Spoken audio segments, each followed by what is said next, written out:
So इस session में we will talk about the hardware configuration of SM300. What are the different type of hardwares we have, how you can configure it, properties, application, ये सारी चीजें बातें करेंगे.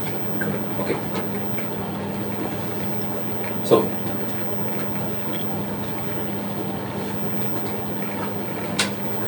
So this is just overview of our Siemens family. What different type of controllers we are having. What are the different layers. Means like अगर आप सबसे नीचे देखो तो कौन कौन से डिवाइस दिख रहे हैं आपको.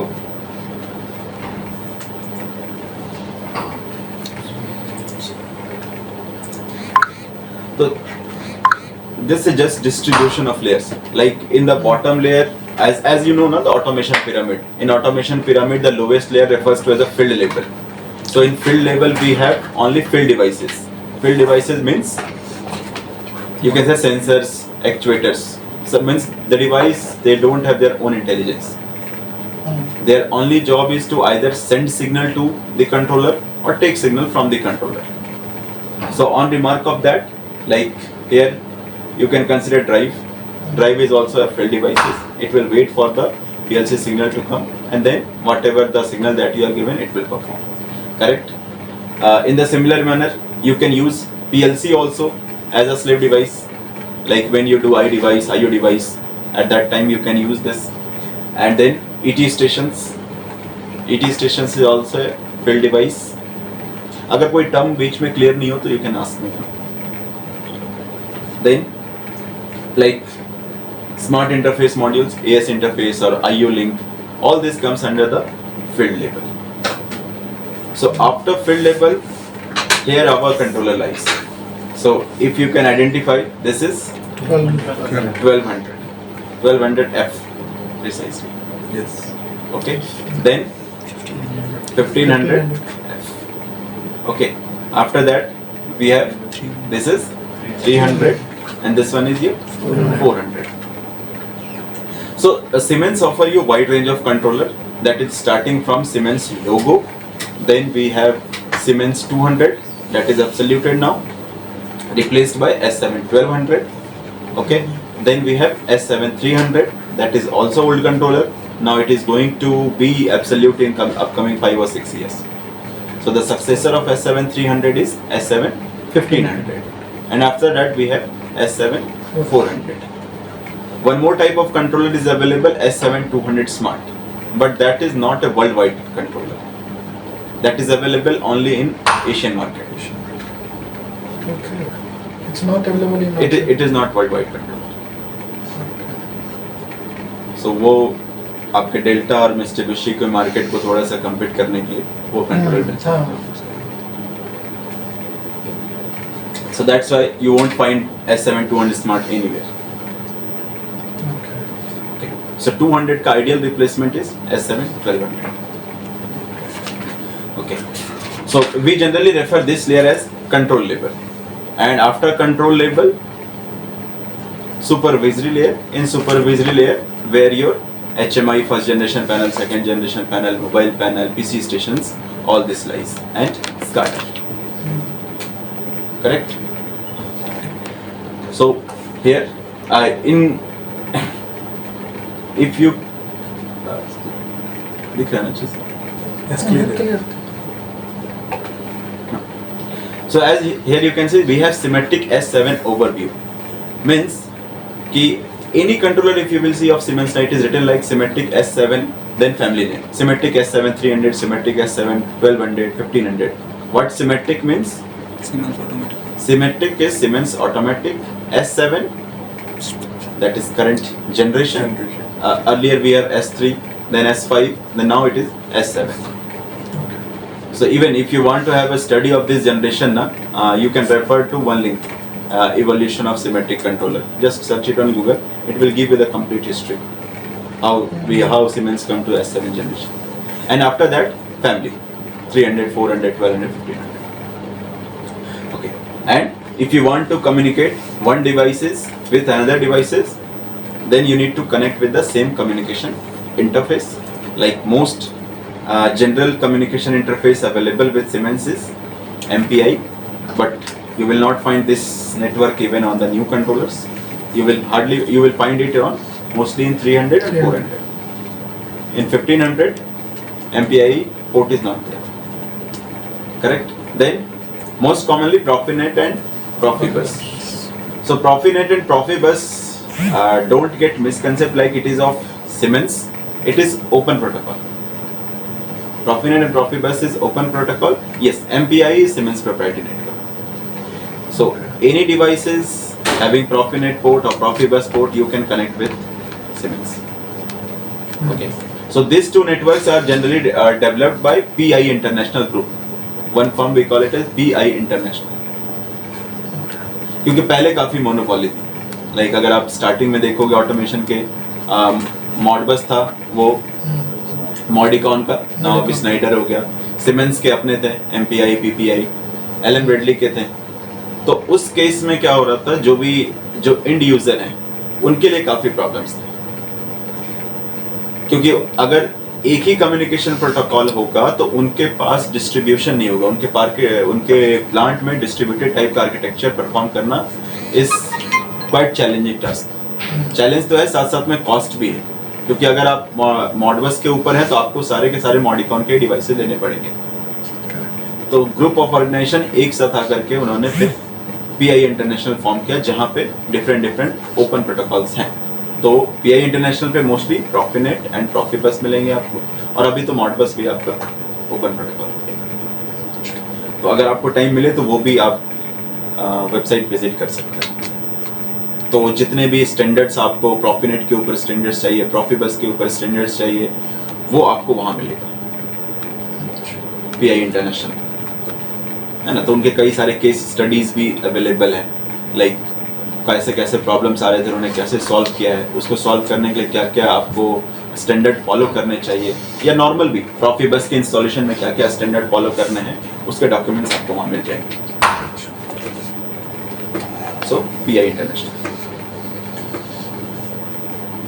करेक्ट. आगे बढ़े.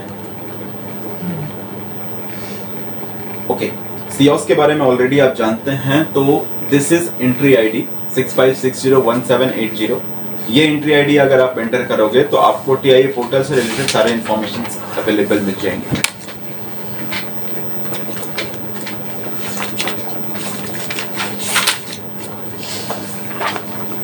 CIOS से सब लोग अवेयर है ना. Support site, Siemens industry online support. आपको ओपन करना है, रजिस्टर करना है, then you can just use this ID. तो आपको 1500 नॉट फॉर 1500 TIA पोर्टल के ऊपर का आपको सारे स्पेसिफिक नॉलेज मिल जाएंगे, है ना. जैसे इस पिक्चर में आप देख सकते हो, फर्स्ट स्टेप एप्लीकेशन एग्जांपल है, प्रोडक्ट इन्फॉर्मेशन है, टूल्स एंड एप्स हैं. ओके, ट्रेनिंग कौन से कर सकते हो आप, माइग्रेशन वगैरह कैसे करते हैं, वो सारा इन्फॉर्मेशन आपको मिल जाएगा.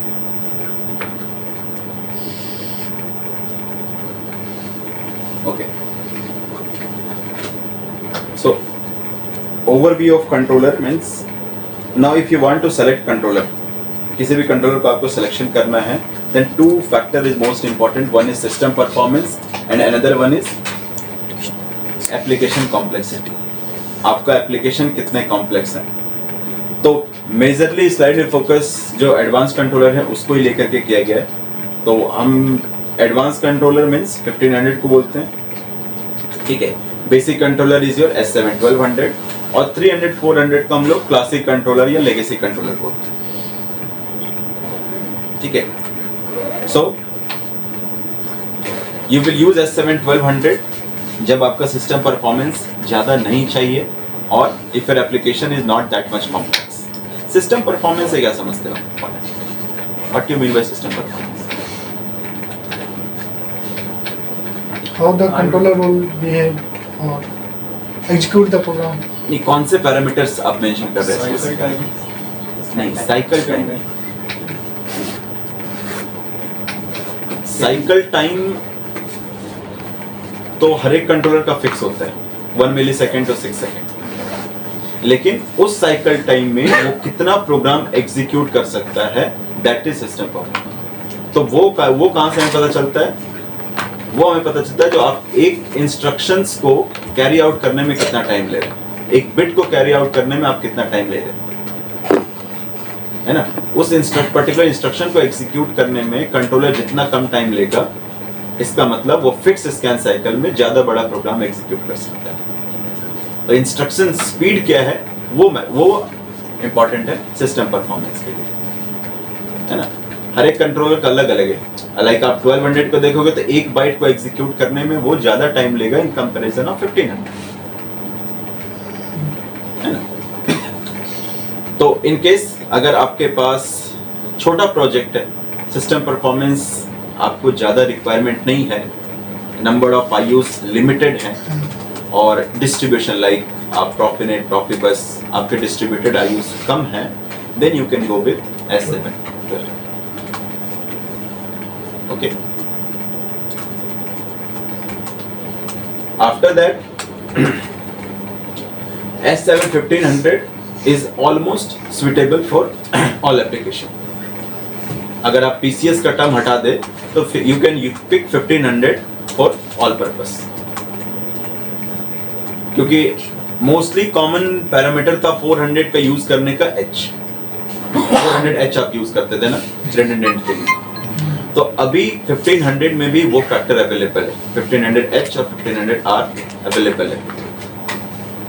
वो 2021 में 2019 एंड में लॉन्च हो गया था 1500H कंट्रोलर।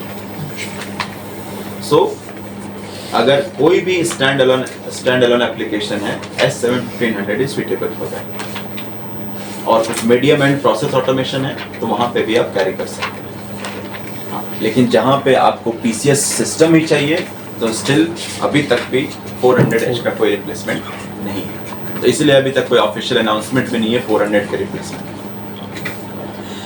तो अगर आप आइडियली बात करें तो 1500 is a successor of S7 300 with much more functionality,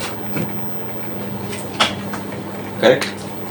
तो 1500 एक तो स्टैंडर्ड कंट्रोलर अवेलेबल है ही, शायद 1500 के डिफरेंट फॉर्म फैक्टर्स भी हैं, डिफरेंट फॉर्म्स में अवेलेबल है। Like one is distributed controller. Distributed controller क्या हो गया? डिस्ट्रीब्यूटेड स्टेशन वो क्या होता है? Remote station. आप रिमोट स्टेशन में क्या कर सकते हैं, आप सेंट्रल रैक्स के बजाय आपके पास अगर रिमोट में कुछ आईयूज हैं तो डायरेक्ट आप उसको वहां पे उस इनपुट आउटपुट आईओ को वहां से किया, बाद में पीएलसी से कम्युनिकेशन करा दिया, यही करते हैं। तो 1500 का एक और फॉर्म फैक्टर है, that is distributed controller, not distributed IO, distributed controller. तो ये आपको S7 1500 के फॉर्म में नहीं, लेकिन ET200 SP CPU इस फॉर्म में मिलेगा। ET200 SP CPU, अगर ET200 SP है तो वो समझ लीजिए रिमोट स्टेशन है, CPU है तो वो कंट्रोलर है। तो वो कंट्रोलर का भी system performance as it is S7 1500 के जैसा ही है, ठीक है। तो आप उसको रिमोट एरिया पे इंस्टॉल कर सकते हैं, स्टैंड अलोन भी यूज कर सकते हैं, और या फिर अगर पीएलसी का लोड शेयर करना है तो उससे भी कर सकते हैं।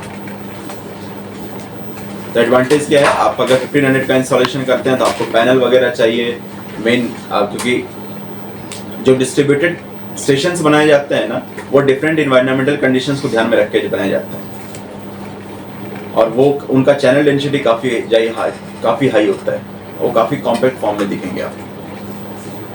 तो वो भी एक फॉर्म अवेलेबल है 1500 का। फंक्शनलिटी सेम है, परफॉर्मेंस सेम, वो भी 1500 के परफॉर्मेंस रेंज भी बना है। ओके, देन एक और फॉर्म फैक्टर है S7 1500 सॉफ्टवेयर कंट्रोलर। ये सुना है कि नहीं? रिसेंटली सुना है सर, बट इसके बारे में नॉलेज नहीं है। सॉफ्टवेयर कंट्रोलर मींस, अभी देखिए आपको ये स्टैंडर्ड पीएलसी का टर्म सुनते हैं तो आपके दिमाग में क्या आता है? पीएलसी एक हार्डवेयर होगा, सीपीयू होगा, पीएलसी आता है ना सर, सिस्टम में इंस्टॉल हो जाता है। तो नॉर्मली अभी टर्म पीएलसी सुन के आपको माइंड में एक हार्डवेयर का ध्यान आता है कि एक हार्डवेयर होगा, सीपीयू होगा, उससे हम रिमोट आईओएस वगैरह कनेक्ट करेंगे। Software controller is your soft PLC. Like आपको सीमेंस क्या देगा? एक सीमेंस आईपीसी देगा, उस आईपीसी पे ही आप पीएलसी का इंस्टॉलेशन कर सकते हैं। तो वो आईपीसी पीएलसी के जैसा भी काम करेगा और नॉर्मल आपका विंडोज के जैसा भी काम करेगा। आप विंडोज को रीस्टार्ट करो, कुछ भी करो, आपका ये जो पीएलसी वाला पार्ट है वो इंडिपेंडेंट चलता है। तो बट हाँ, कोई भी नॉर्मल पीसी पे आप इसका इंस्टॉलेशन नहीं कर पाएंगे। उसके लिए आपको सीमेंस का ही जो स्पेसिफिक आईपीसी बनाया गया है सॉफ्टवेयर कंट्रोलर के लिए, वही यूज करना पड़ेगा। बेसिकली हार्डवेयर ही हो गया ना सर। कहीं ना कहीं तो आपको इंस्टॉलेशन करना ही पड़ेगा ना। बट अभी नॉर्मली आपको कॉन्फ़िगरेशन कमीशनिंग करने के लिए एक पीसी चाहिए होता है, वो पीसी आप डायरेक्टली यूज कर लो, उस पे पीएलसी ऐड कर लो, आप SCADA ऐड कर लो, डायरेक्टली एक मॉड्यूलर hardware। फॉर्म में ना होके जो भी उसका इंटीग्रेटेड पार्ट है वो एक आईपीसी में डाल दिया। सिर्फ आपका जो सीपीयू था that is in the software, nothing. बाकी तो आपको इनपुट आउटपुट कंट्रोल करना है तो हार्डवेयर लगाना ही पड़ेगा। तो सीपीयू वाला पार्ट जो है वो सॉफ्ट फॉर्म में। और भी एडवांटेजेस हैं, लाइक अगर आपके पास कोई C# लैंग्वेज में कोई प्रोग्राम है या MATLAB वगैरह में प्रोग्राम है, तो उसका एपीआई का इस इंटरफेस करना 1500 के साथ इजी है सॉफ्टवेयर कंट्रोलर। तो क्रॉस प्रोग्रामिंग अगर आप करते हैं तो उस केस में ये कंट्रोलर काफी बेनिफिशियल है, सॉफ्टवेयर कंट्रोलर।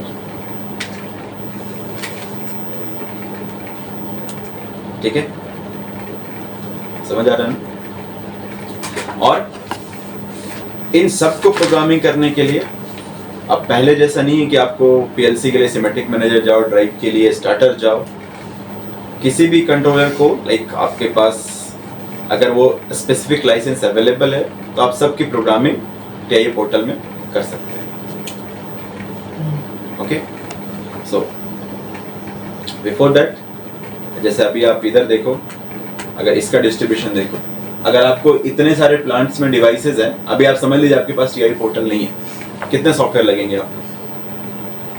या नीचे से स्टार्ट करते हैं। ड्राइव के लिए चाहिए आपको स्टार्टर चाहिए।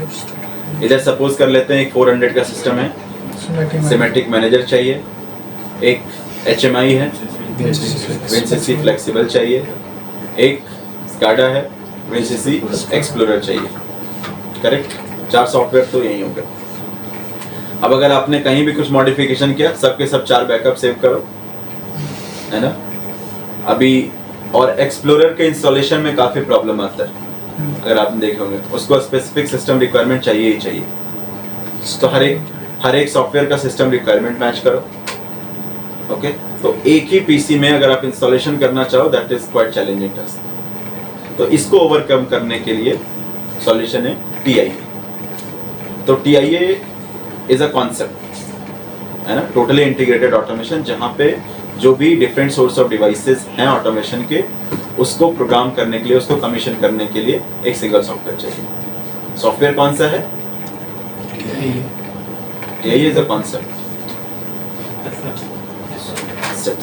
तो TIA कॉन्सेप्ट हो गया। TIA portal is a framework. TIA portal itself is not a software.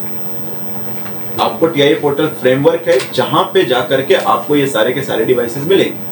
Like आपके पास अगर आप HMI की प्रोग्रामिंग करने जाएं तो फिर WinCC, है ना। तो WinCC के डिफरेंट फॉर्म्स हैं, basic, comfort, advance.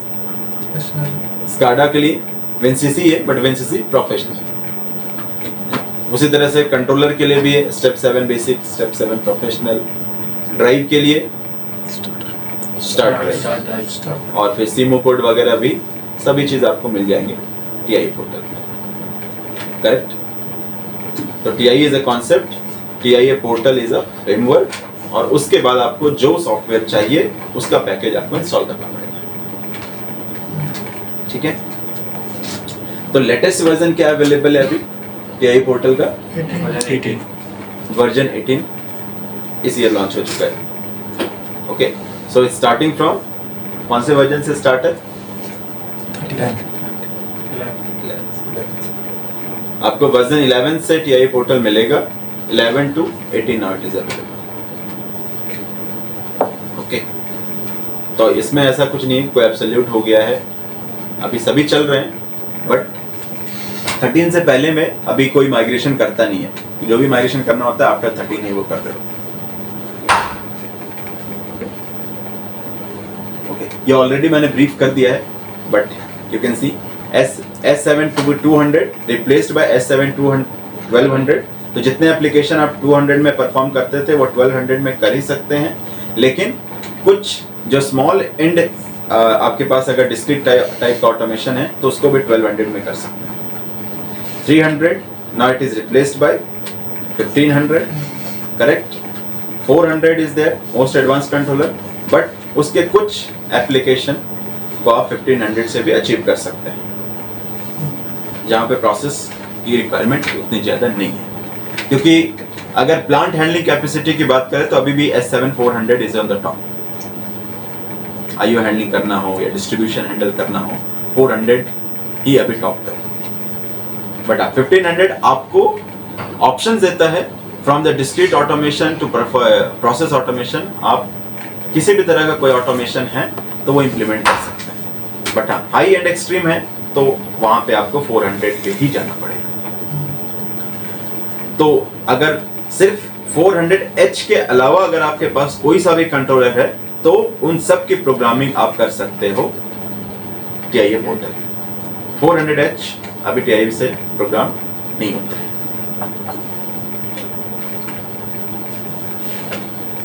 Correct. This is quick comparison between 1500 and all other controller. ठीक है. तो सबसे फर्स्ट टर्म स्टैंडर्ड है.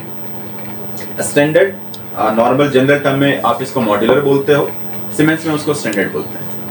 ठीक है. स्टैंडर्ड कंट्रोलर क्या हुआ? Modular controller. दैट मीन्स आपको कोई भी एप्लीकेशन चाहिए तो उसके लिए डेडिकेटेड मॉड्यूल परचेज करना पड़ेगा. अगर आपको सिर्फ PLC की रिक्वायरमेंट है तो अगर आप परचेज करोगे तो आपको सिर्फ और सिर्फ CPU मिलेगा. कोई no additional input, no additional output. अगर इनपुट चाहिए तो आपको एक इनपुट मॉड्यूल परचेज करना पड़ेगा. आउटपुट चाहिए, आउटपुट मॉड्यूल परचेज करना पड़ेगा. तो दैट इज स्टैंडर्ड कंट्रोलर और इन जनरल मॉड्यूलर कंट्रोल बोलते हैं. तो सीमेंस बेसिकली आपको दो टाइप के मॉड्यूल्स प्रोवाइड कराता है, कॉम्पैक्ट और स्टैंडर्ड. तो अगर आप 1200 देखो तो 1200 में एक भी स्टैंडर्ड कंट्रोलर अवेलेबल नहीं है. जितने भी कंट्रोलर आएंगे वो कॉम्पैक्ट ही आएंगे. आप कोई सा भी 1200 का परचेज कर लो, उसमें इनबिल्ट IO मिलेंगे ही मिलेंगे आपको. ठीक है. 1500 में स्टैंडर्ड अवेलेबल है, 300 में भी अवेलेबल है, 400 में भी अवेलेबल. करेक्ट. फिर से पहले कॉम्पैक्ट देख लेते हैं. तो 1200 में सभी कॉम्पैक्ट अवेलेबल हैं. 1500 में भी आपको कॉम्पैक्ट मिल जाते हैं. अगर आप स्टार्टिंग की सीरीज में देखोगे तो 1513C, 1515C है ना. तो आपको आइडेंटिफाई करने के लिए वहां पे C का टर्म आएगा. 1515C 1200 में देखा होगा आपने. 1214C.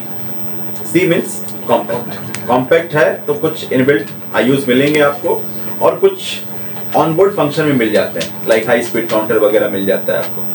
अलग से मॉड्यूल परचेज करने की इसकी जरूरत नहीं पड़ती. ओके. तो 400 में आपको कॉम्पैक्ट वर्जन नहीं मिलेगा. 400 में सिर्फ और सिर्फ स्टैंडर्ड टाइप के ही CPUs अवेलेबल है. ओके.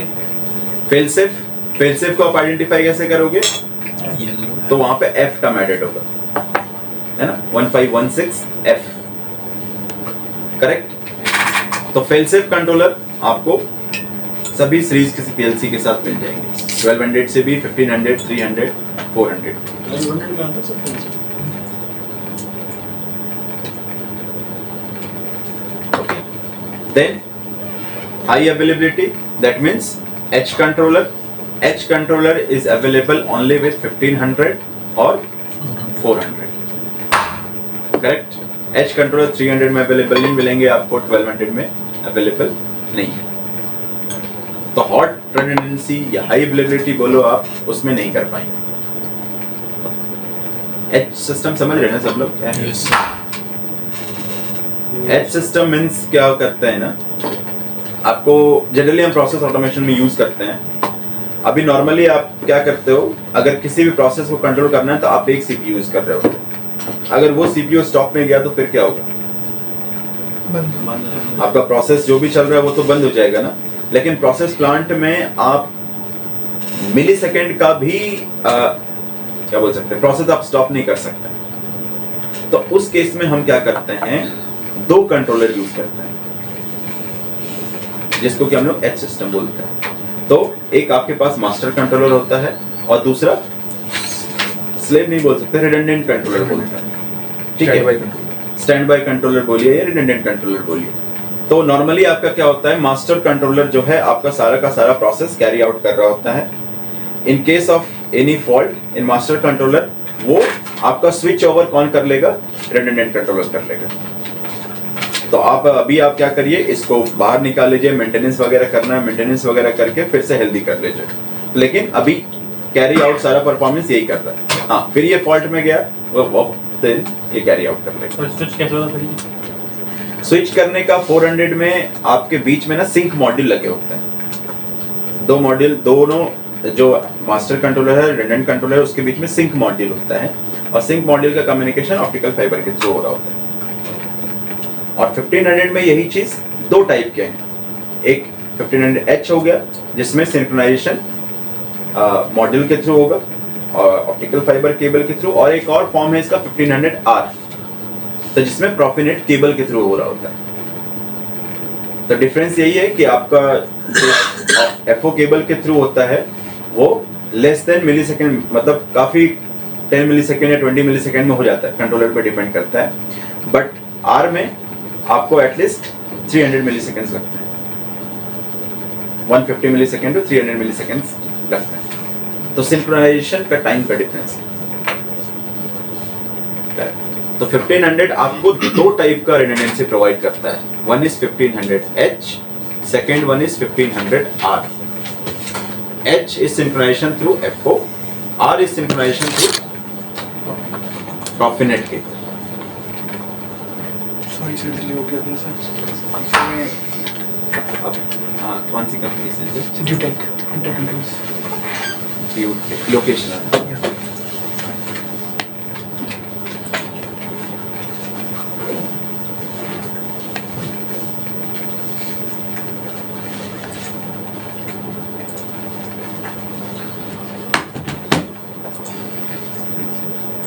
अभी तक ज़्यादा हमने कवर नहीं किया है, just with normal introduction he start किया।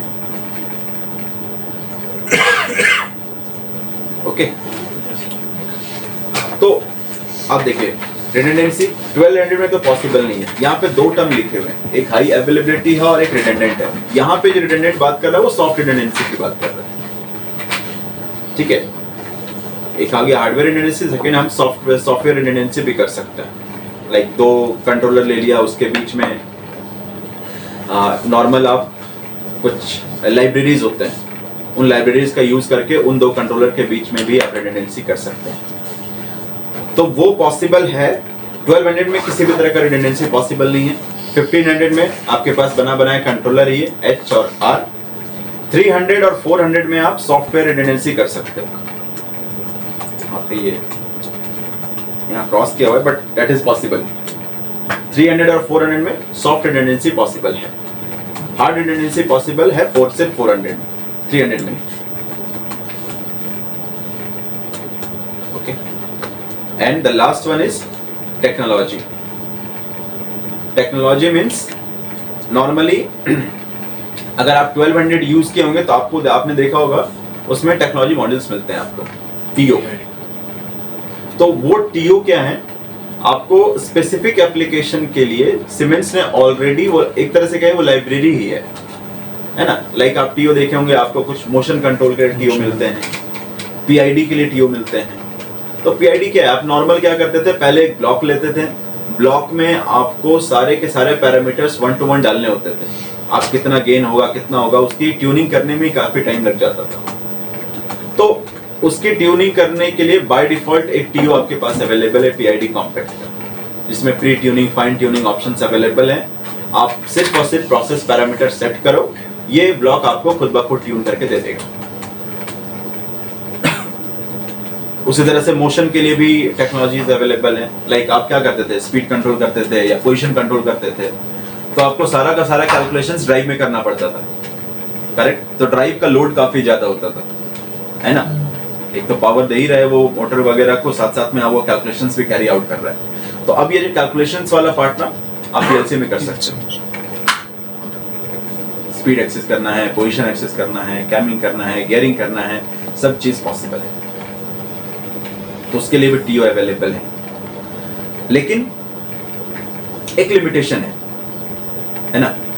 तो उस लिमिटेशन को ओवरकम करता है 1500 bye motion CPU 1500T। Motion control के लिए ही सीपीयू अवेलेबल है, दैट इज 1500T, करेक्ट। तो वो सीपीयू अगर आपको मोशन कंट्रोल करना है पीएलसी के थ्रू तो यूज कर सकते हैं, क्योंकि अगर आप जैसे 1516 में भी कर सकते हैं, लेकिन उसमें जो मोशन के रिसोर्सेज बोलते हैं ना वो आपको काफी कम मिलते हैं, आप लिमिटेड एक्सेस बना सकते हैं। तो अगर आपको पोजिशनिंग करनी है तो एक्सेस हो सकता है आपको 40-50 एक्सेस बनाने पड़े, तो 40-50 एक्सेस बनाना एक स्टैंडर्ड कंट्रोलर पॉसिबल नहीं है, तो उसके लिए आपको डेडिकेटेड टेक्नोलॉजी सीपीयू ही परचेज करना पड़ेगा।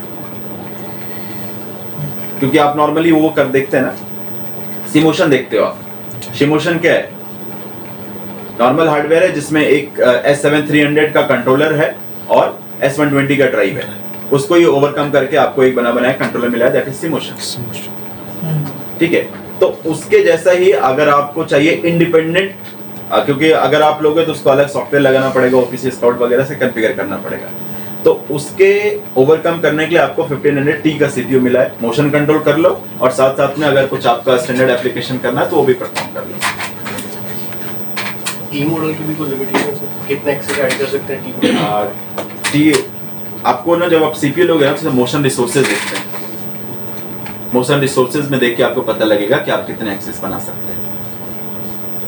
तो बट लिमिटेड तो होंगे, लिमिटेशन तो होंगे, but that will be more than your standard controller, उनसे ज्यादा होगा। मोशन एप्लीकेशन के लिए फिर अगर टी यूज़ करते हैं तो फिर एस पे जाना होगा या जी भी यूज़ कर सकते हैं सिनेमैक्स वाले? नहीं, आप देखिए अगर मोशन कंट्रोल स्पीड एक्सेस कर रहे हैं आप तो दोनों में कर सकते हैं, एस और जी दोनों में कर सकते हैं। पोजिशनिंग करनी है तो आपको या तो जी का वो एस सीरीज लेना पड़ेगा, क्योंकि जी में भी आप देखोगे बेसिक है, एक्सटेंडेड है, फिर इनकोडर वाला है। तो अगर आपको पोजीशन करनी है तो इनकोडर चाहिए, तो इनकोडर के लिए बेस्ट सुटेबल है आप सर्वो पे जाओ, S120। टेक्नोलॉजी विद G120 इसको मतलब नहीं है आपके पास ड्राइव कौन सा, आपका ड्राइव सपोर्टेड है क्या। जैसे 250 है उसमें इनकोडर 250S में कर सकते हैं, उसमें पोजीशनिंग कर सकते हैं। इसको यहाँ पे इसको सिर्फ टेलीग्राम चाहिए, बाकी आपका सिग्नल वगैरह इनकोडर में है, इनकोडर से आ रहा है नहीं आ रहा है वो आपके ड्राइव की इशू। जो लॉजिक वगैरह है वो आप यहाँ पे लिख सकते हैं। लिखना क्या, लॉजिक में नहीं लिखने की जरूरत है, आपको सिर्फ टीओ को कॉन्फ़िगर करना है, आपका टेलीग्राम कौन सा है, कितना आपको एक्सेलरेशन डिक्सेलरेशन ये सब डालना है, वही यही कॉन्फ़िगर करना है, आपका ड्राइव उस तरह से ऑपरेट करेगा। ओके, तो अगर आप फॉर्म फैक्टर फॉर्म्स की बात करें तो नॉर्मल 1500, फेल से 1500F, compact 1500C, high availability 1500H और ring redundancy 1500R, technology 1500T, correct. और कॉम्बो भी है, लाइक सेफ्टी में आपको अगर हाई अवेलेबिलिटी चाहिए तो 1500H भी अवेलेबल है। फेल सेफ का अपलोड नहीं होता है ना, फेल सेफ का अपलोड नहीं आता ना, अपलोड नहीं, अपलोड अगर आपने जब डाउनलोड कर रहे होंगे ना तो उसमें ऑप्शन आता है अपलोड विथ इनकंसिस्टेंट करके, अगर वो अनचेक किया होगा तो आएगा, नहीं तो नहीं आएगा। सो इसको फेल सेफ को डिफाइन कैसे करें? फेल सेफ डिफाइन कैसे? फेल सेफ जो है ना नॉर्मली सेफ्टी के लिए कंट्रोलर, सेफ्टी बेस्ड कंट्रोलर है। तो अब नॉर्मल जैसे कि अभी मैंने बताया ना, टी सीपीयू में क्या है, आप नॉर्मल सीपीयू से भी मोशन कंट्रोल कर सकते हो, लेकिन टी से क्या है स्पेसिफिकली उस पर्पस के लिए बनाया गया। तो आप फेल सेफ पे जो लॉजिक लिखते हो, लॉजिक आप नॉर्मल कंट्रोलर में भी लिख सकते हैं, बट जो रिस्पॉन्स टाइम है ना 1500 फेल सेफ का, वो काफी फास्ट है in comparison of standard PLC. तो अब हर एक चीज के लिए आपके यहाँ पे इंटरलॉक डिफाइन करने पड़ेंगे आपको। जैसे आपके पास इनपुट्स आ रहे हैं, आप समझ लो यहाँ पे हाई स्पीड कटिंग ऑपरेशन चल रहा है, हाई स्पीड कटिंग ऑपरेशन चल रहा है, इसके लिए दो सेंसर्स आपने कनेक्ट कर रखे हैं, ठीक है, दोनों सेंसर सेम टाइम पे डिटेक्ट कर रहा है। अब अगर सपोज कर लीजिए एक 1.5 मिलीसेकंड का डिफरेंस आया दोनों के डिटेक्शन में, क्या वो स्टैंडर्ड कंट्रोलर डिटेक्ट कर पाएगा? नहीं कर पाएगा। लेकिन हाँ, सेफ्टी कंट्रोलर रहा तो अगर उन दोनों के डिटेक्शन में डिफरेंस आया तो आपका वो समझ लेगा कि कोई इंटरलॉक ब्रेक हुआ है, देन वो भी जो आपने सेफ्टी इंटरलॉक वगैरह वो किया होगा वो अकम्प्लिश कर देगा। बहुत सारे सेफ्टी फीचर हैं आपके, हर एक इनपुट के पैरामीटर के लिए सेफ्टी के इंटरलॉक्स हैं। आप जो लॉजिक लिखते हैं उसके सेफ्टी के इंटरलॉक्स हैं। जैसे इन्होंने बताया अपलोड के रिस्ट्रिक्शंस हैं काफ़ी ज़्यादा, आपके यूज़र पे होता है कि आपको कितना रिस्ट्रिक्शन देना है अपलोड के लिए, तो बहुत सारे फंक्शनलिटी। तो नॉर्मली सेफ्टी बेस्ड कंट्रोलर, और जो आपका सिल 2 सिल 3 का लेबल होता है उसके लिए बेस्ट सुटेबल कंट्रोलर है। सारे के सारे जो भी आपके सर्टिफिकेशंस होते हैं वो एकम्प्लिश करता है। तो जो भी आपके जोन में एरिया होता है, जोन 0 जोन 2 एरिया, वहाँ पे इजीली आप इसको लगा सकते हैं। सर इसमें 2 भी जनरेट होते हैं, जनरेट होके आते हैं, एक तो मेल ओबी होती है, एक थीम कुछ और होता है। वही कह रहा ना, सेफ्टी के जो इंटरलॉक्स होगी, आप जैसे ही अगर आप स्टैंडर्ड कंट्रोलर कॉल करोगे, एक ओबी बनाता है सेफ्टी वाले में, बाय डिफॉल्ट सेफ्टी के ओबीज ऑटोमेटिक आ जाते हैं। उसका आपका कंसर्न नहीं है, क्योंकि नॉर्मल आप टीओ भी चलाओगे ना, तो टीओ को चलाने के लिए जो ओबीज चाहिए सीपीयू ऑटोमेटिक उसको कॉल कर देता है, लाइक एमसी सर्वो, एमसी वगैरह ऐसे। तो सर अगर हम नॉर्मल ओबी में प्रोग्रामिंग करें तो प्रोग्राम चलेगा। तो अगर आपको as a normal standard controller की तरह काम करना है तो उसका सेफ्टी पैरामीटर को डिसेबल करना पड़ेगा। आप नॉर्मल फेल सेफ कंट्रोलर को भी as a standard controller use कर सकते हैं, बट आपको उसका सेफ्टी फीचर को डिसेबल करना पड़ेगा। सेफ्टी फीचर यूज किया आपने तो सारे के सारे इंटरलॉक्स आपको डिफाइन करने पड़ेंगे। ठीक है, उसमें ऑप्शन होता है डिसेबल सेफ्टी फीचर, जहाँ पे पासवर्ड एंड वहीं पे आएगा ऑप्शन।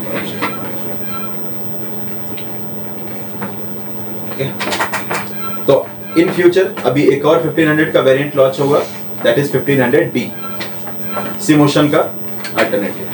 सिमोशन अभी 300 S120 है, अब वो आ जाएगा 1500 plus S120, that is 1500D। उसका कब तक का एक्सपेक्टेशन है? एक्सपेक्टेशन कब तक है?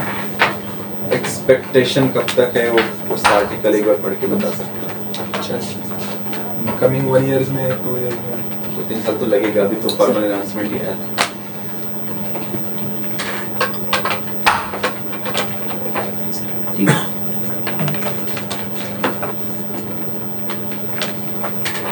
ठीक है। Okay, so this is signal module. तो ये तो खैर सेल्फ अंडरस्टैंडेबल है।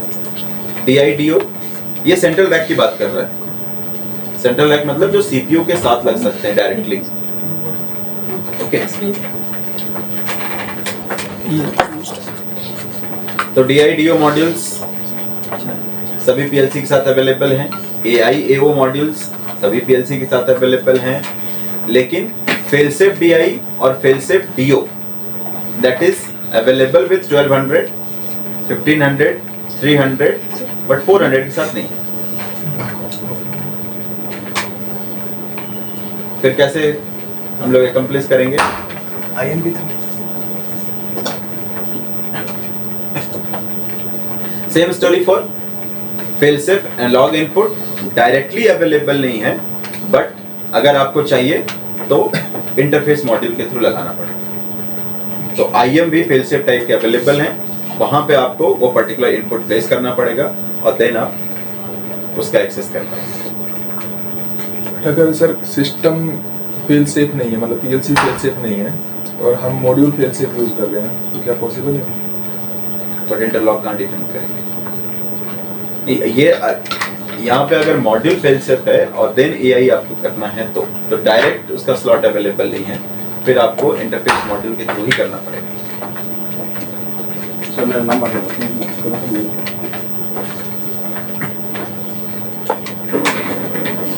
आप उनकी डबल पे डिटेल में हाँ सुनो बताएं। 533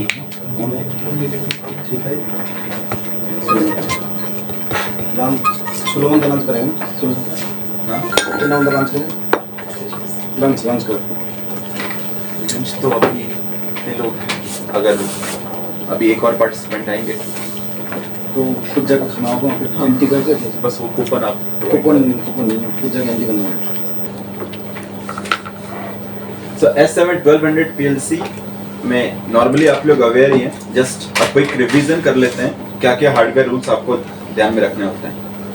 तो अगर आप कोई भी SMA 1200 का PLC कॉन्फ़िगरेशन करोगे बिल्कुल ऐसा ही दिखता है ना? Means on the middle one CPU के राइट साइड में आप सिग्नल मॉड्यूल्स लगा सकते हैं। कितने लगा सकते हैं? मैक्सिमम कितने सिग्नल मॉड्यूल्स लगा सकते हैं? 8 लगा सकते हैं। ठीक है। लेफ्ट साइड में क्या लगा हुआ है? Communication module. कितने मैक्सिमम लगा सकते हैं? 3। मेन रोल क्या है कम्युनिकेशन मॉड्यूल का? डिफरेंट कम्युनिकेशन दो होते हैं, एक CM आता है और एक CP आता है। क्या डिफरेंस क्या है दोनों में? प्रोसेसर मॉड्यूल में CP is onboard module. Onboard module. On board module. Okay. CM CM जो साइड में नहीं, दोनों आप एक्सटेंड कर सकते हैं। जो ये एक्सटेंडेड वाले हैं ना, ये CM भी आता है और CP भी आता है। अगर आप पिक्चर में देखोगे ना, ये देखिए, हाँ, एक CP है ना, और एक CM है। सीपी में फंक्शनलिटी ज़्यादा होती है जो प्रोसेसर। नॉर्मल अगर आप CM की बात करते हो ना, CM is just communication module. मतलब कि अभी इस 1200 पे आप देखोगे, यहाँ पे एक ऑलरेडी PLC एक पोर्ट है आपके पास, ठीक है। एक और आपको पोर्ट चाहिए, तो वो CM है। CM मीन्स आपको एक्स्ट्रा हार्डवेयर मिल रहा है, लेकिन उसका जो कम्युनिकेशन का लोड है वो कौन कैरी आउट करेगा? CPU ही कैरी आउट करेगा। तो just additional hardware, that is CM। लेकिन CP जो है, CP कम्युनिकेशन प्रोसेसर, कम्युनिकेशन का लोड भी कैरी आउट कर सकता है और साथ साथ में एडिशनल फंक्शनलिटी भी होता है, लाइक साइबर सिक्योरिटी वगैरह। तो साइबर सिक्योरिटी के साथ इनबिल्ट आता है आपको CP। तो अगर आप जनरली वो आर्किटेक्चर देखे होगे जहां पे आप फील्ड बस और टर्मिनल बस को चेंज करते हो। फील्ड बस मतलब जो आपके प्लांट के नेटवर्क है, टर्मिनल बस जहां पे आप स्काडा या सर्वर वगैरह से कनेक्ट कर रहे हो, तो वहां पे आप मोस्टली देखोगे CP यूज करते हैं। क्यों? क्योंकि CP का जो प्रोटेक्शन लेवल है इन कंपैरिजन ऑफ CM ज्यादा है। वो इंटीग्रेटेड सेफ्टी प्रिकॉशंस के साथ आते हैं, लाइक TLS3 जो आपके साइबर सिक्योरिटीज होते हैं ना, उनसे वो इक्विप्ड होते हैं। और प्रोसेसिंग का भी डिफरेंस है। अगर आप CP यूज करते हो तो आपका जो कम्युनिकेशन का लोड है वो CPU पे कम आएगा। That will be processed bye CP itself। तो बाय डिफॉल्ट 1200 पे एक प्रॉफिनेट का पोर्ट अवेलेबल है। इससे ज्यादा चाहिए तो आपको एक्सटेंड करना पड़ेगा। तो एक्सटेंड करने के दो ऑप्शन हैं। एक हो गया लेफ्ट साइड में आप मॉड्यूल्स लगा लीजिए, आइदर CM और CP। मैक्सिमम कितने लगा सकते हैं? 3 लगा सकते हैं, लेकिन वो डिपेंड करता है CPU पे। हर एक CPU आपको 3 मॉड्यूल एक्सटेंड करने का अलाउ नहीं करेगा। हाँ, अगर करता है तो मैक्सिमम आप 3 कर सकते हैं। एक और कम्युनिकेशन मॉड्यूल, एक और कम्युनिकेशन आप एक्सटेंड कर सकते हैं। कैसे? बोर्ड कम्युनिकेशन, तो फिर वो अलग हो गया। यहाँ पे ये दिख रहा है, यहाँ पे बोर्ड लगा सकते हो आप। तो एक कम्युनिकेशन का बोर्ड आता है ना, लेकिन वो सिर्फ और सिर्फ RS485 का ही है, उसमें कोई और वेरिएंट अवेलेबल नहीं है, ओनली RS485। तो आइदर आप अगर RS485 के अलावा कोई चाहिए तो आपको तो एक्सटेंशन करना ही पड़ेगा, नहीं तो अगर RS485 है तो आप यहाँ पे डायरेक्ट बोर्ड लगा सकते हो। जब आप परचेज करोगे कंट्रोलर तो ये सिंपल कवर होगा, उसको बाहर निकालिए और उसके जगह पे बोर्ड डाल दीजिए। सर इसकी लिमिट सर कितने हम कनेक्ट कर सकते हैं सर? किसकी? बोर्ड की? बोर्ड पे हम RS485 कनेक्शन एक एनर्जी मीटर ही कनेक्ट कर सकते हैं सर? नहीं, वो तो RS485 तो वो RS485 की प्रॉपर्टी हुई ना। आपको तो यहाँ 2 वायर मिलेगा। अब RS485 में 32 डिवाइसेस कनेक्ट कर सकते हो आप, करो।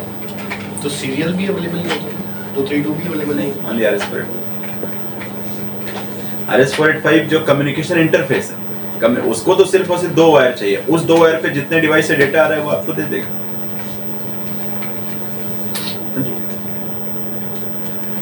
देन हाँ, और कौन से बोर्ड अवेलेबल हैं?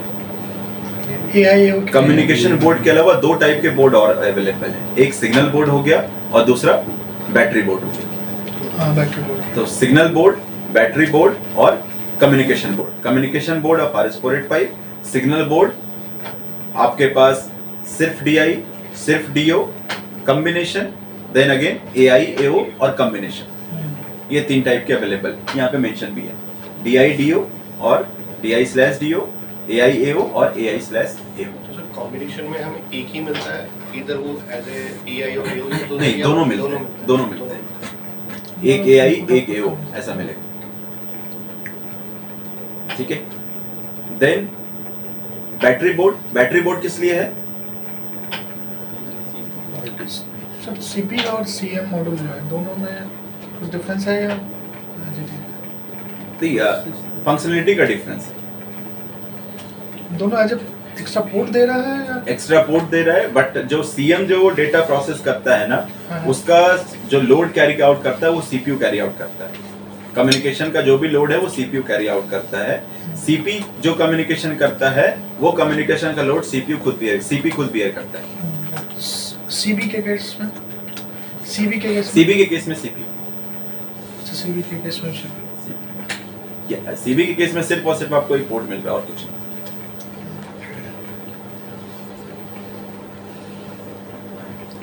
हाँ, बैटरी बोर्ड किस केस में आएगा? बैकअप फॉर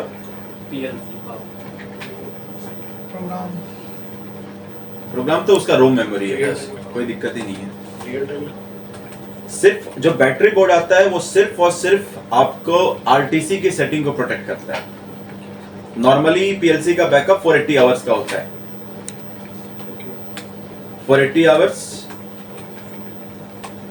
20 दिन होंगे ना, 24 इंटू 20, हाँ 20। अगर आपने पीएलसी को पावर ऑफ कर दिया 20 दिन तक, तो उसके बाद उसकी आरटीसी की सेटिंग चली जाएगी। आरटीसी मतलब रियल टाइम क्लॉक। तो अभी अगर सपोज करिए मैं ओईएम हूँ, मैंने मशीन बनाया है जिसमें आरटीसी से प्रोग्रामिंग की हुई है, मैंने डिस्पैच किया किसी वेंडर को, अगर 20 दिन से ज्यादा ट्रांजेक्शन लग गया तो वो आरटीसी की सेटिंग वो चली जाएगी। तो जो बाय डिफॉल्ट टाइम होता है ना 1 जनवरी 1970 वो वाला आ जाएगा, तो वापस से उनको आरटीसी की सेटिंग कॉन्फ़िगर करना पड़ेगा। तो इसके लिए आप बोर्ड लगाते हो, बैटरी बोर्ड। वो क्या करता है? आरटीसी की सेटिंग को ही सिर्फ वो करता है, उसका पावर प्रोग्राम से कोई लेना देना नहीं है, सिर्फ और सिर्फ ओनली रिटेंशन फॉर आरटीसी। उसकी लिमिट क्या होती है? वो नॉर्मली तो हम 6 मंथ बोलते हैं, बट वो डिपेंड करता है आप कौन से इन्वायरमेंटल कंडीशन में है। तो ये स्मार्ट के लिए भी अवेलेबल होता है? स्मार्ट के लिए इसमें तो बैटरी है ना बाय डिफॉल्ट, सीमॉस बैटरी लगती है। बट वो रिसेट हो जाता है उस टाइम पे, मे बी शायद 7 तो बहुत कम ही होता है उसका। इसमें तो 6 मंथ्स आपको मिल जाएंगे। 1200 स्मार्ट स्मार्ट का बैटरी तो लगती है, आपको टाइम देखना पड़ेगा उसका। नहीं, एक्सटर्नल मतलब नहीं लगा सकते उसमें एज ए बैकअप। उसमें बैटरी बॉडी लेवल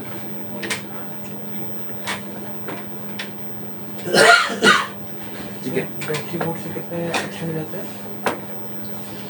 अब तो 6 मंथ, बट वो फिक्स नहीं है, वेरिएबल होता है वो एनवायरनमेंट कंडीशन, क्योंकि है क्या कैपेसिटेंस है, किस रेट से डिस्चार्जिंग हो रही है, वो मेन फैक्टर है। तो but you can keep it up to 6 month. 6 month में एक बार पावर दे दिया आपने, ठीक है, होल्ड करके रखेगा वो। ओके, तो नॉर्मल रूल्स है, कुछ एडवांस नहीं है। 3 कम्युनिकेशन मॉड्यूल लगा सकते हैं, 8 आप सिग्नल मॉड्यूल्स राइट साइड में मॉड्यूल्स लगा सकते हैं, आइदर सिग्नल और फंक्शनल। बैटरी बोर्ड आप एक लगा सकते हो, करेक्ट। और हाँ, इसमें बस ध्यान रखिएगा कि पावर एक इंपॉर्टेंट टर्म है, क्योंकि दोनों टाइप के कंट्रोलर अवेलेबल हैं, एसी टाइप के भी हैं और डीसी टाइप के भी हैं। तो इनकेस आप कंट्रोलर देख के आइडेंटिफाई कर सकते हो, जैसे यहाँ पे आप देखोगे ये मेंशन्ड है यहाँ पे CPU 1214C, तो 1214 1200 का फैमिली हो गया, C कॉम्पैक्ट। देन यहाँ पे 3 टर्म लिखे हुए हैं, DC DC रिले। क्या मतलब हुआ? इनपुट डीसी है, first one is DC means power supply. जो पावर सप्लाई आप इस कंट्रोलर को दोगे that will be DC, correct. Then second middle one input भी 24 वोल्ट। जो इनपुट सप्लाई आप दोगे मींस इस पे जो इनपुट मॉड्यूल ये इनपुट डिटेक्ट करेगा that should be of 24 volt, DC correct.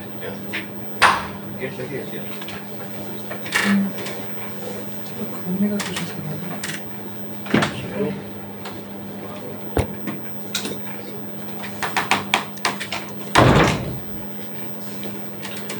और लास्ट आउटपुट रिले है कुछ भी use कर आउटपुट की जो स्विचिंग होगी आइदर रिले से होती है या ट्रांजिस्टर से होती है। अगर ट्रांजिस्टर से हो रही होगी तो यहाँ पे डीसी डीसी डीसी लिख के आएगा। डिफरेंस क्या है एक्चुअली, रिले अगर ट्रांजिस्टर स्विचिंग कर रहा है या रिले स्विचिंग कर रहा है तो फ्री होता है। पोटेंशियल रिले पोटेंशियल फ्री है। इसका मतलब आप जो उसके कॉमन पे वोल्टेज दोगे आपको आउटपुट उस फॉर्म में मिल जाएगा।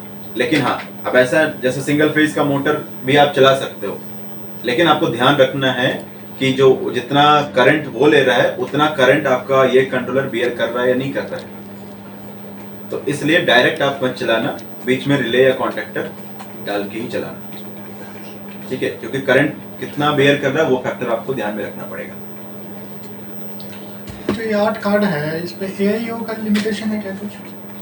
AIO का लिमिटेशन नहीं है इस 8 कार्ड में, लिमिटेशन नहीं है। 1200 पे AIO का लिमिटेशन है, बट जैसे वो आप देखोगे तो 1024 बाइट्स है। एक बार स्पेसिफिकली के डेटा शीट चेक कर लीजिएगा, बट 1024 बाइट मींस कितने बिट होगा इनटू 8 8192 जितने भी हैं तो उतने इनपुट्स हैं।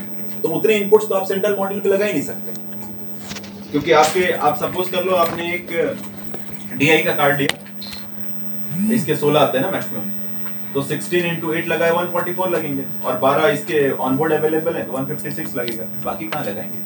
बाकी रिमोट स्टेशन से आप लगाओगे। तो IO का लिमिटेशन तो है, बट सेंट्रल रैक में आप 8 मॉड्यूल लगाओ। 8 मॉड्यूल DI टाइप के लगा दो, DO टाइप के लगा दो, वो मतलब नहीं है। चाहे AO लगा दो, तो आप कितना भी लगा दो सेंट्रल मॉड्यूल से, तो उसका इनपुट का लिमिटेशन पूरा होने वाला नहीं है। तो वो रिमोट स्टेशन को ध्यान में रख के तो उतनी रेंज था। तो ये जो CPU में टाइप है 1214, इसका कुछ मीनिंग है? 1 2 ऐसा कुछ मीनिंग है? इनपुट आउटपुट्स या ऐसा कुछ? CPU का तो अभी 1212 है ना, मैनुअल चेक करना पड़ेगा। इसका है सिग्नल मॉड्यूल्स के मतलब है, जैसे 1221 है, ठीक है? तो जिसमें कि आपका जो लास्ट 1 है ना वो दिखाता है इनपुट, 2 दिखाता है वो एनालॉग टाइप का है या डिजिटल टाइप का है, और जो फर्स्ट डिजिट दिखाता है वो दिखाता है आपको फैमिली को। लाइक आप ऐसे देख सकते हो 300 फैमिली हुआ तो 321 रहेगा, SM 321 लिखा रहेगा। 321 का मतलब क्या हो गया? SM सिग्नल मॉड्यूल, 300 फैमिली का है, 2 का मतलब हो गया डिजिटल है, 1 का मतलब हो गया इनपुट है। 322 मतलब 300 फैमिली, 2 का मतलब क्या हो गया? डिजिटल है लेकिन आउटपुट। उसी तरह से अगर 331 हो गया, सिमिलरली सीधे से 1200 का 12 सीरीज हो गया, सेम स्टैंडर्ड फॉलो करता है। 331 हुआ तो क्या हो गया? 300 फैमिली, देन पहले 2 था, 2 is digital, 3 for analog and 1 is analog input. तो मॉड्यूल्स के तो मतलब है। उसमें भी सर ये योग का रहता है। सर ये 12 और 14 ये क्या मतलब है सर? जो लिखा हुआ है जैसे CPU 12 14 C C कॉम्पैक्ट हो गया 1214, यहाँ पे I think it is referring to input. यहाँ पे DI इसमें 14 आ गया। 12 12 का एक बार 12 किया था ना। चेक करना, उसमें 12 हो गया। वो इनपुट है। तो एक बार कंफर्म के लिए उसका सेल्स मैनुअल देखना पड़ेगा। सर ये asymptotic growth हो गया 12 का मतलब 12 फैमिली हो गया। हाँ, ये अब यहाँ 12 हो गया 1200 फैमिली, 2 का मतलब हो गया डिजिटल और 3 का मतलब कॉम्बो, ठीक है? 1 ओनली इनपुट, 2 आउटपुट, 3 कॉम्बो। तो ये स्टैंडर्ड नहीं है, लास्ट वाला टर्म स्टैंडर्ड नहीं है। आप 300 में देखो ना 334 भी कहीं पे आ जाता है, तो वो फिर स्पेसिफिक फैमिली का चेक करना पड़ता है।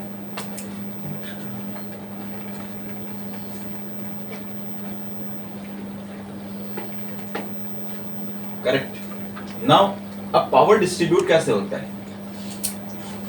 लाइक आपने सीपीयू कनेक्ट किया, सीपीयू के बाद इसके सिग्नल मॉड्यूल में पावर कैसे पहुंच रहा होता है? बस इंटरनल बस जो ऊपर तो इसके राइट साइड में ना बस कनेक्टर होता है, तो बस कनेक्टर जो है वो आगे का सप्लाई कैरी आउट करता है, करेक्ट? तो बस सप्लाई के भी दो रूल हैं।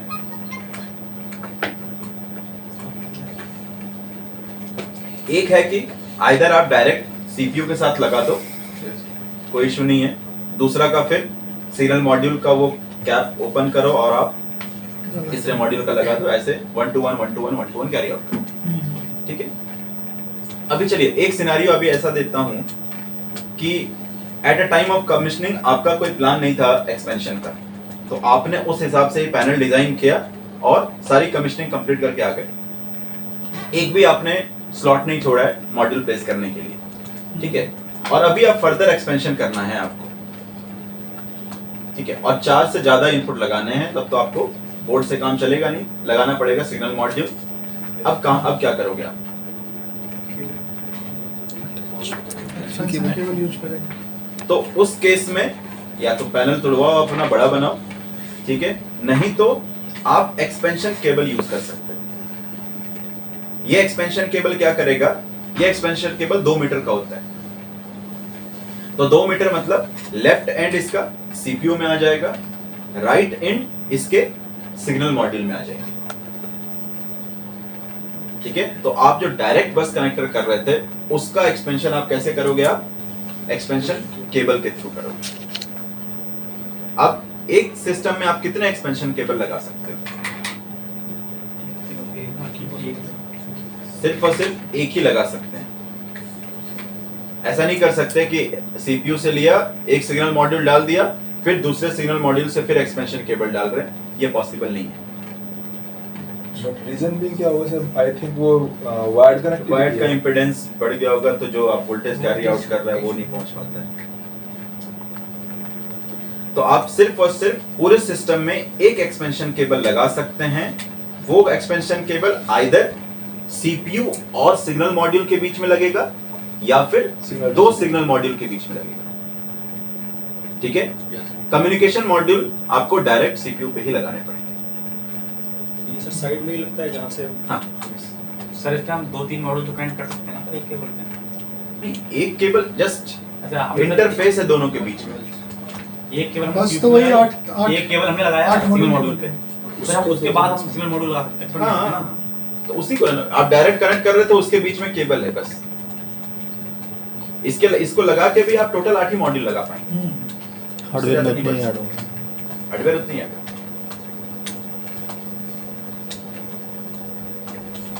करेक्ट। और इसके इंस्टॉलेशन के लिए आपको कोई स्पेसिफिक टाइप के रैक की जरूरत नहीं है। नॉर्मल जो आपका डी-रेल आता है या प्रॉफी रेल आता है, आप उस पे इंस्टॉलेशन कर सकते हैं। अनलाइक 400 के जैसा कोई स्पेसिफिक रैक नहीं चाहिए। ओके, तो अटैचमेंट काफी इजी है। आपके पास प्लंज होता है, इसको नीचे खींचिए, मॉड्यूल बाहर निकाल लीजिए, फिर वापस जो इसके लिए अंदर फिक्स कर लीजिए। इंस्टॉलेशन आप दोनों साइड से कर सकते हो, वर्टिकली भी लगा सकते हो, हॉरिजॉन्टली भी लगा सकते हो। ठीक है, वो टाइप का इंस्टॉलेशन पॉसिबल है। वर्टिकल ये है ना, टेम्परेचर कम हो जाता है। लाइक अगर आप एम्बिएंट टेम्परेचर हॉरिजॉन्टल की बात करें तो 0 to 50 डिग्री, वर्टिकल में बात करें तो अप टू 40 डिग्री, बाकी सब कुछ सही। जो इंस्टॉलेशन आप करते हो ना, इंस्टॉलेशन आइदर आप हॉरिजॉन्टल पैनल में भी कर सकते हो, वर्टिकल पैनल में भी कर सकते हो। तो हॉरिजॉन्टल पैनल के केस में जो स्टैंडर्ड एम्बिएंट टेम्परेचर है ना, that recommended is 0 to 50 degree in case of horizontal. Vertical के केस में 0 to 40 डिग्री। इससे सर क्या फर्क पड़ता है? अब जो टेम्परेचर है नॉर्मल, जो आपका एनवायरनमेंट का टेम्परेचर है वो 50 डिग्री से ज्यादा नहीं होनी चाहिए। अगर उससे भी जाना है तो फिर आपको C+ वाले मॉड्यूल्स लेने पड़ेंगे। S7-1200 C+, जो एक्सट्रीम एनवायरनमेंटल कंडीशन के लिए बनाए गए। एंड एक्सट्रीम कितना sir? 60 maximum 60 degree up to 60 degree. Standard तो 50 है। C+ के लिए भी नहीं, C+ के लिए जाता है। C प्लस के लिए तो 75 80 वो डिफरेंट कोटिंग के अलग अलग 75 ये बेसिक मॉड्यूल तो आई थिंक 35 के लिए आते हैं 50 रिटर्न है 50 और वर्टिकल 40 35 में तो चलेगा ही नॉर्मली सब जगह टेम्परेचर 30 35 40 देखना तो ओके। अब देखिए अभी मैंने जितने रूल्स बताए, अगर if your first time user, अगर आपको ये रूल्स नहीं भी पता है फिर भी आप सिमेंस का TIA सिलेक्शन टूल यूज करके एक कॉन्फ़िगरेशन आप जान सकते हैं। तो TIA सिलेक्शन टूल आपको कॉन्फ़िगरेशंस में हेल्प करता है। अगर आप सपोज कर लीजिए आप टेक्निकल नहीं है, सेल्स इंजीनियर ही है, आपको सिलेक्शन ही करना है।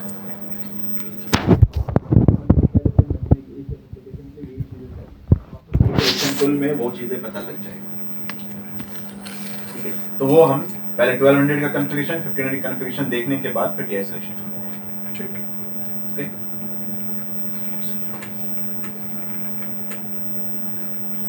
ये हमने ऑलरेडी डिस्कस कर लिया। 1500 CPU एक हार्डवेयर निकाल लेते हैं।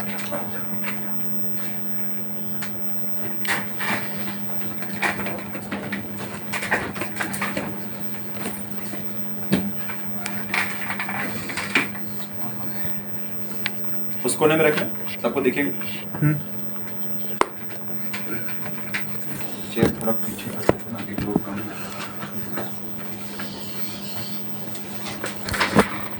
देखिए 4 किट्स हैं हम लोग